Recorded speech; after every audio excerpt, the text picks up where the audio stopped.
the countries, 10 countries, we have here our country, Philippines, Indonesia, Malaysia, Thailand, Vietnam, Cambodia, Myanmar, Laos.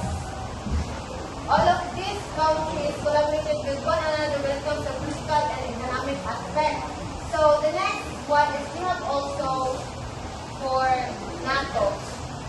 So here is, what do you think is the abbreviation for NATO? Do you still remember NATO? Okay, the NATO stands for North Atlantic Treaty Organization. So, what do you think inilagtad siya pagdating dito sa baba? So, can you please explain the way? Any idea, any theories, any interpretation? Bakit kaya siya inilagtad?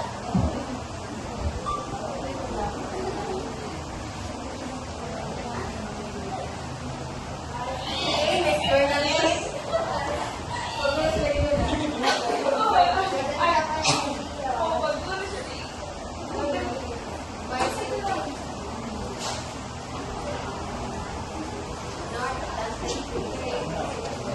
Bakit siya pinaligtad? Oh, idea.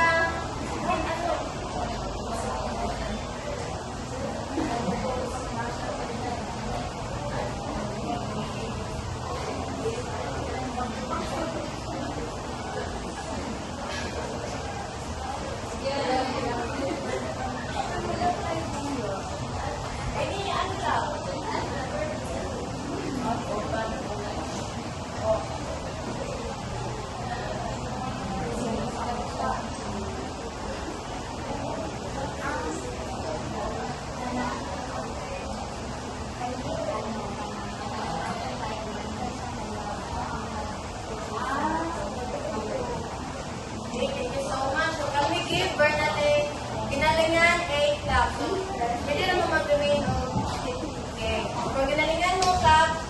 1, 2, 3. 1, 2, 3. Ginalingan. Yay! So, here, kaya nilagtad siya because did you know that the North Atlantic Treaty Organization nilagtad siya because it is the abbreviation for French word. So, unsa ang translation ani in French word? We have Organisation du Traité de l'Atlantique Nord. Next. So, to measure or to know if you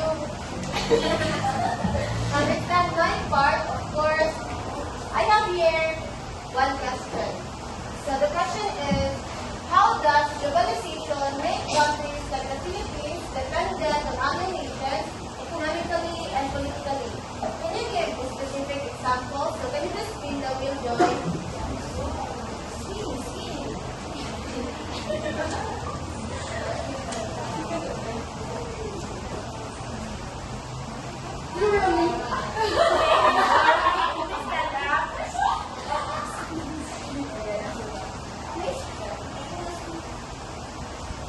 For me, how this goes,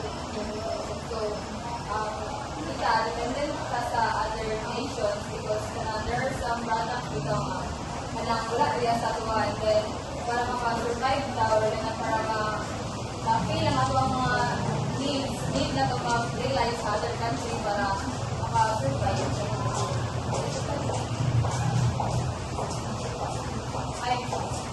It comes to critical aspect like need na partnership sa other country without like for example yes, America.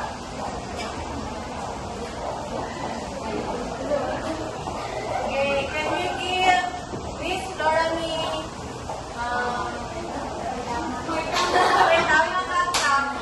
okay, all together. 1, 2, 3. 1, 2, 3. Okay.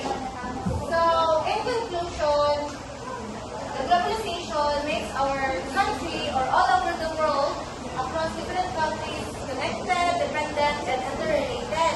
So, economically, it opens doors for growth